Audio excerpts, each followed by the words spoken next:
Assalamualaikum warahmatullahi wabarakatuh. Salam sejahtera, Om Swastiastu, Namo Buddhaya, Salam Kebajikan. Selamat siang kawan pajak. Perkenalkan, nama saya Sunu Triwasito, saya penyuluh di KPP Madya 2, Jakarta Barat.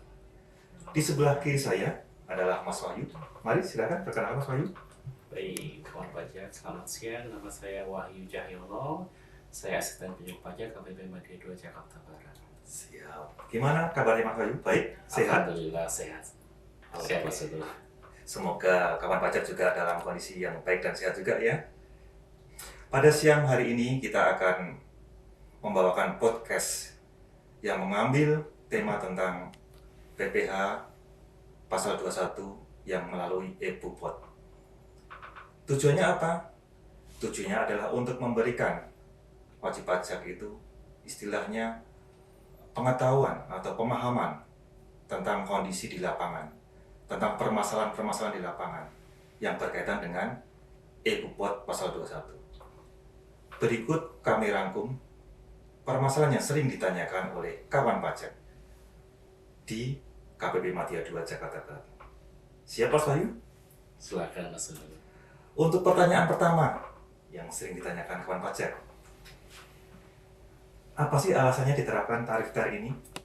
Kok kayaknya memberatkan ini? Kawan pajak ini merasa keberatan, sudah enak-enak pakai ISPT kok ada perubahan lagi gitu. Seperti apa alasannya Mas Wahyu?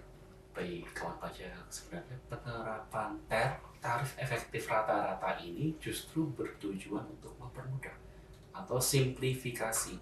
Jadi mempermudah penghitungan PPh pasal 21 yang dulunya sangat rumit sekali karena banyak varietasnya, menjadi lebih simpel. Satu tarif dikalikan DPP yaitu penghasilan bruto tanpa ada pengurangan. Jadi intinya kalau memberatkan sebenarnya tidak terlalu memberatkan ya Mas Suni ya, karena di negara lain pun contohnya di Australia dan Malaysia itu tarif TER ini juga sudah diterapkan dan kenyataannya lebih rumit dibandingkan kita ini. Jadi Mas Suni seperti itu kan pajak. Oke, siap. Istilahnya untuk memudahkan Mas ya. Untuk simplifikasi. Ya. Untuk yang kedua Mas Wahyu, ini berkaitan dengan perhitungan pasal 21 yang setahun itu. Mengapa masih menggunakan tarif pasal yang 17 Mas, tarif yang lama Undang-Undang Pajak Penghasilan? Baik, kalau pajak di sini kita memang melihat kembali tadi tujuan awal penerapan TER ini kan untuk mempermudah PPh pasal 21 perhitungan bulanan saja. Jadi penerapan tarif di Undang-Undang PPh pasal 17 itu menjadi perhitungan yang biasanya itu memang menegaskan lagi bahwa memang tidak ada penerapan pajak baru terkait PPh pasal 21 ini Mas. Oke, siap Mas Wahyu. Ini yang sering ditanyakan oleh kawan pajak juga, ini tentang bagaimana cara membedakan pegawai tetap, pegawai tidak tetap, dan bukan pegawai Mas Wahyu. Pegang pajak dalam PMK 168 tahun 2023 di situ dijelaskan di pasal satunya pengertiannya, pengertian pegawai tetap, tidak tetap serta bukan pegawai. Untuk membedakannya pegawai tetap dengan pegawai tidak tetap itu ada kata-kata penghasilan yang diterima secara teratur. Kalau yang tidak tetap itu diterima atau menerima penghasilan kalau ada pekerjaan saja atau dalam hari yang dihitung dalam satuan hari maupun satuan pekerjaan. Sedangkan untuk bukan pegawai itu hanya karena ada perintah, jadi tidak ada kontrak Mas Uno. Misalnya itu biasanya untuk tenaga ahli. Seperti itu yang Mas Uno. Pertanyaan berikutnya Mas Wahyu, untuk pegawai yang resign di bulan Maret misalnya, contohnya Mas Wahyu 2024 ini, perhitungannya seperti apa Mas Wahyu? Apakah menggunakan TER, ataukah menggunakan pasal 17, ataukah menggunakan dua-duanya, itu gimana Mas Wahyu? Baik, kawan pajak, untuk penerima penghasilan yang resign atau pindah ke pemberi kerja lainnya di tengah tahun, misal di Maret, maksudnya Maret ya contohnya, berarti Januari dan Februarinya kan dipotong TER. Oke, sudah dipotong. Terus untuk Maretnya itu sesuai lampiran per 2 2024. Di lampirannya Mas ya. Jadi Lampiran, ya. harus jeli memang. Iya. Ya, kalau di batang tubuhnya nggak ada soalnya. Nggak kelihatan Mas ya. Jadi untuk masa terakhir itu tidak dibuatkan dipotong tarik tapi langsung dibuatkan bukti potong 1721A1. Nanti di situ dibuat, nanti akan PPh terutangnya itu yang di A1 dikurangkan PPh yang sudah dipotong di TER Januari dan Februari dalam kasus ini. Nah, berarti nanti kemungkinan besar ada lebih bayar. Nah, lebih bayarnya itu oleh penerima penghasilannya nanti secara cash akan dikembalikan. Sedangkan secara pelaporan perpajakan SPT PPh pasal 21-nya akan menjadi pengurang nilai PPh terutang. Pengurang nilai di induk SPT-nya. Oh, begitu. Siap. Berikutnya Mas Wahyu, ini permasalahannya tentang impor data Excel yang sudah diisi Mas Wahyu. Itu biasanya muncul keterangan itu nama penerima penghasilan tidak sesuai dengan NIK. Ini sering banget terjadi di kawan pajak sekalian. Gimana Mas Wahyu solusinya seperti itu? Begini, kalau kawan pajak jika menemui kendala ini, silakan cek kembali data Excel-nya. Di situ nanti ada petunjuknya. Format pengisian di baris-barisnya itu harus sesuai formatnya, general atau formatnya teks itu harus sesuai kawan pajak ya. Jadi harap dicek kembali. Nanti ketika melakukan impor sudah selesai, terus di menu yang bawah itu hasil impor, nanti ada validasi, diklik icon mata, nanti ketahuan errornya di baris mana, terus sebelah kanan tarik lagi, nanti errornya apa di situ, silakan dicek.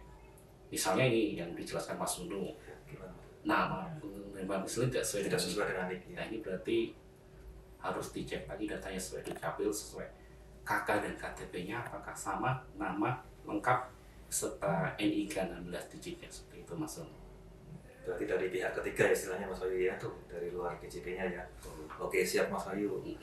Untuk pertanyaan berikutnya, ini tentang pemberlakuan NIK sebagai NPWP itu kan mulai 1 Juli ya 2024 ya Mas Wahyu ya. Gimana Mas kalau ada pegawai yang tidak mau memberikan datanya, istilahnya NIK-nya atau KTP-nya kepada pemberi kerja? Alasannya sih macam-macam, mungkin baru dalam proses pembuatan atau hilang atau gimana? Solusinya seperti apa kalau ada pegawai yang seperti itu Mas Wahyu? Baik, kawan pajak pemberi kerja, jika ada penerima penghasilan yang seperti itu tidak mau memberikan NIK-nya dengan alasan apapun, biasanya alasan takut disalahgunakan. Padahal NIK itu hanya nomor dan tidak mungkin akan disalahgunakan, karena yang biasanya disalahgunakan itu adalah foto KTP dan foto selfie bersama KTP, biasanya untuk keperluan pinjaman online atau kartu kredit. Sedangkan solusi jika benar-benar memang penerima penghasilan tidak mau menyerahkan nomor NIK ini, jawabannya adalah tidak ada solusi Mas Nunu. Tidak ada solusi Mas Wahyu. Karena aplikasi sudah kunci. Diisi NPWP 0016 digit sudah tidak bisa. So, ini demi ketertiban administrasi perpajakan kita juga. Jadi kalau kawan pajak pemberi penghasilan bisa istilahnya mengancam ya, tanda kutip ya, mengancam kalau kamu tidak mau memberikan NIK-mu, ya kita tidak akan memberikan penghasilan, transfer uangnya ke kamu, seperti itu. Di tempat lain pun, perusahaan lain pun juga mengharuskan seperti itu Mas Wahyu. Jadi istilahnya tidak bisa, di tempat si A bisa kerja dengan tanpa NIK, di sini bisa, itu nggak bisa ya sekarang ya. Oke, siap. Itu ya kawan pajak. Jadi mau nggak mau harus menyampaikan NIK yang valid, yang benar gitu ya Mas Wahyu. Benar sekali. Oke, pertanyaan berikutnya Mas Wahyu. Ini berkaitan dengan menu perekam Mas Wahyu. Nah, sebenarnya apa sih fungsi menu perekam itu Mas Wahyu?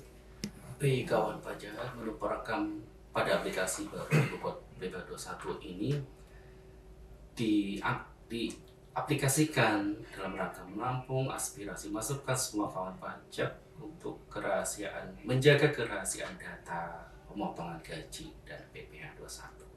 Jadi di perusahaan itu biasanya untuk yang mengurus gaji itu beda semua. Jadi yang mengurus tax itu beda, gaji sendiri beda, supaya data gaji ini rahasia, jadi orangnya tidak bisa lihat. Nah, menu perekam itu nantinya akan di-input dulu di menu utamanya. Menu utama, nama perekamnya akan akses itu siapa didaftarkanlah nama dan NPWP, serta emailnya, supaya dapat login. Di menu perekam ada halaman tersendiri nanti. Tersendiri Mas ya, berarti di luar DJP Online Mas ya. Betul. Nama alamatnya perekam ibupod2126.pajak.go.id. Di situ nanti loginnya di situ. Perekam si orang pribadi ini dapat melakukan perekaman bukti foto PPh 21 isinya semuanya. Tapi beliaunya tidak bisa posting nanti. Yang posting kawan pajak tetap yang di menu utamanya di pajak.go.id-nya. Cuman yang di menu utama tidak dapat melihat detail isi penghasilan DPP dan PPh pasal 21 terutangnya seperti itu. Jadi terjaga ya Mas Wahyu rahasianya ya. Iya. Oke, siap kawan pajak. Untuk pertanyaan berikutnya ya ini ya. Untuk PPh atas pesangon, apakah tarifnya berubah atau gimana Mas Wahyu? Pesangon, baik. Pesangon ini sendiri tarifnya diatur di PMK tersendiri, PMK 16 tahun 2010 kan pajak. Di sini yang bikin bingung mungkin lapisan tarif ya. Untuk pesangon kan 0 sampai dengan 50, masih sampai dengan 50 juta. Itu tarifnya 0%. Yang terdiskret biasanya 0, apakah diubah jadi 0 menjadi sampai dengan 60 juta seperti itu.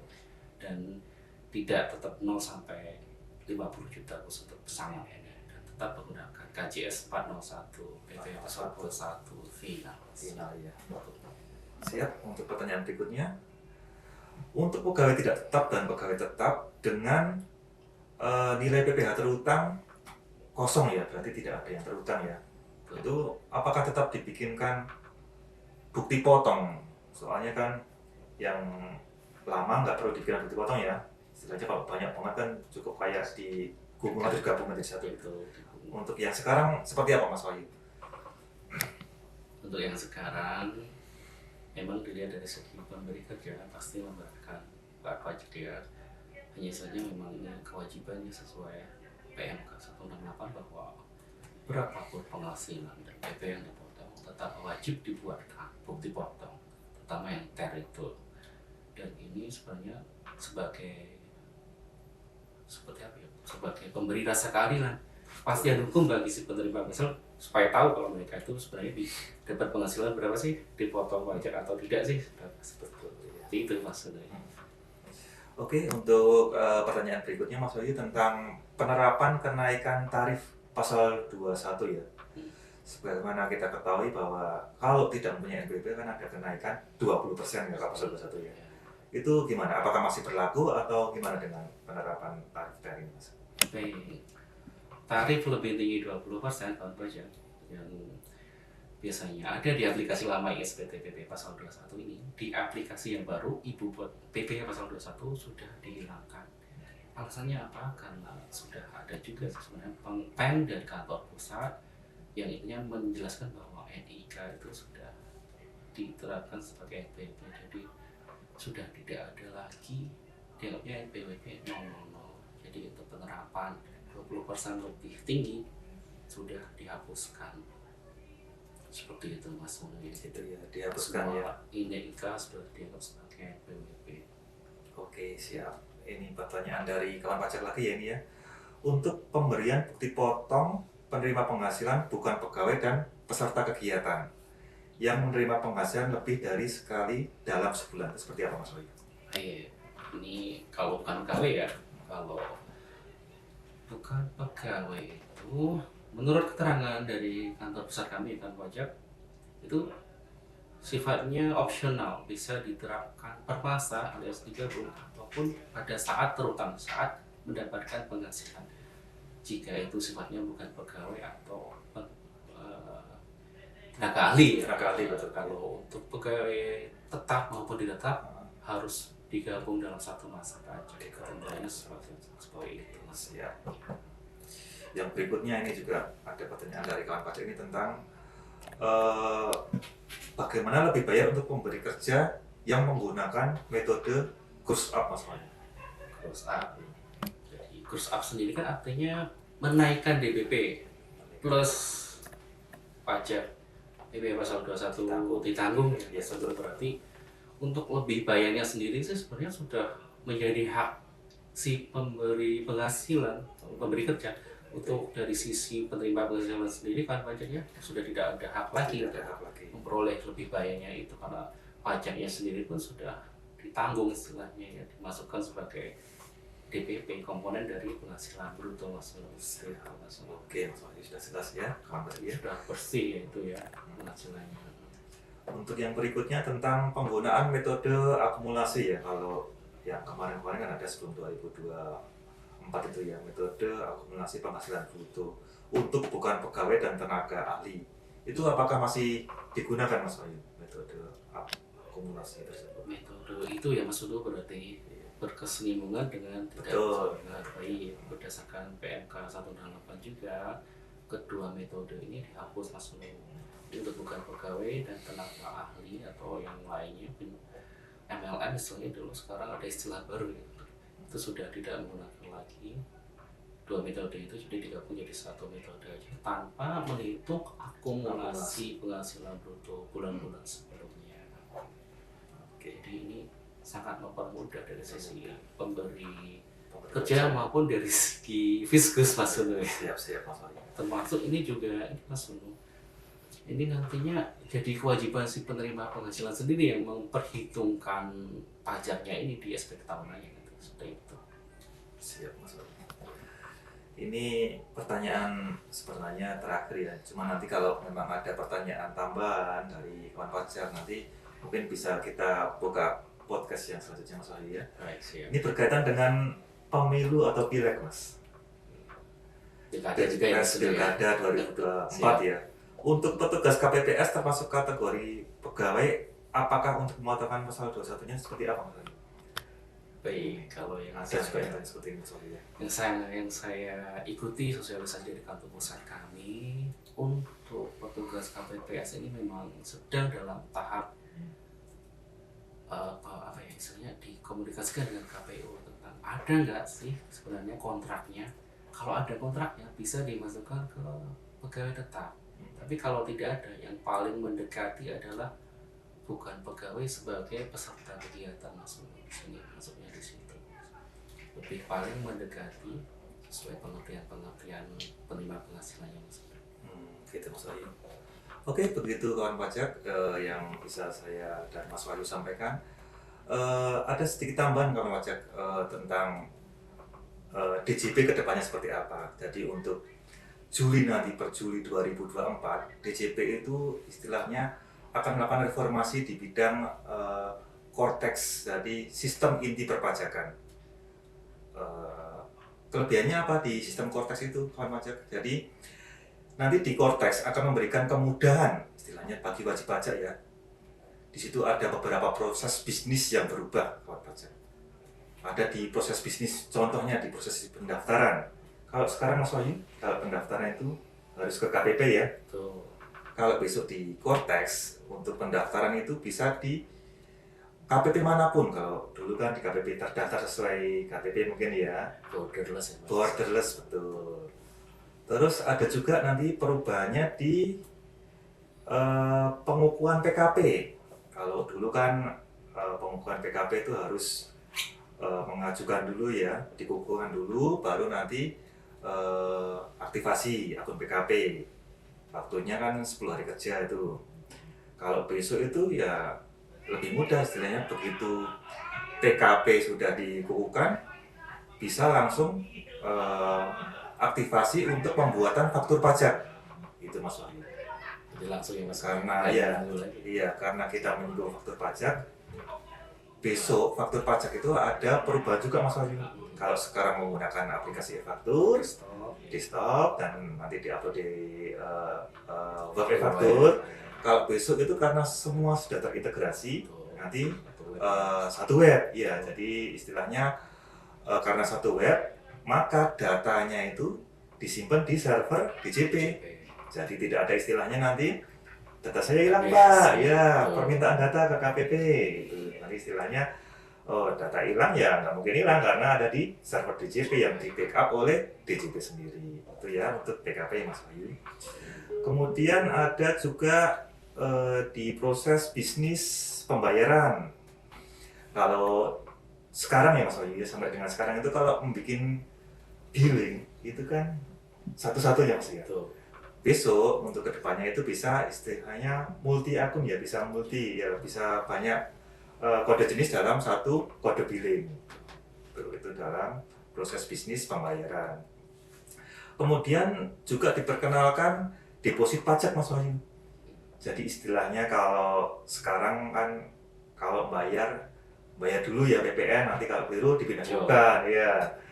Ya istilahnya seperti itu. Kalau besok itu ada istilahnya deposit, jadi kita wajib pajak atau kawan wajib itu bisa memasukkan dulu berapa nilainya. Jadi ketika SPT itu disubmit, tinggal ngambil dari deposit pajak. Ada KJS MAP sendiri Mas? Iya, iya ada kodenya sendiri dan istilahnya kelebihannya kalau pakai deposit pajak itu tidak ada istilahnya telat bayar kan, karena sudah deposit sebelum pelaporan SPT-nya.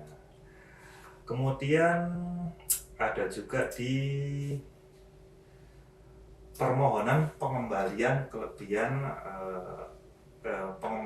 pengembalian pajak yang seharusnya tidak terutang. Kalau sekarang sampai dengan saat ini itu masih harus ke KPP ya. Betul. Karena besok itu kalau borderless, jadi bisa diajukan di KPP manapun. Jadi istilahnya nggak ribet ya kalau misalnya jauh dari KPP-nya, itu bisa di KPP terdekat. Untuk berikutnya nanti akan dikenalkan juga istilahnya TAM dari Taxpayer Account Management. Iya, di situ di profil wajib pajak kalau sekarang kan cuma bisa lihat apa Mas Wahyu? Contoh nama ya, nama mungkin ya, identitas saja ya. Kalau besok itu lebih lengkap, jadi ada istilahnya permohonan apa yang diajukan, terus nanti istilahnya kalau ada notifikasi ya dari DJP, misalnya ada pengiriman surat atau apa, itu nanti ada di TAM tadi Mas ya. Kemudian ini di TAM lagi ya.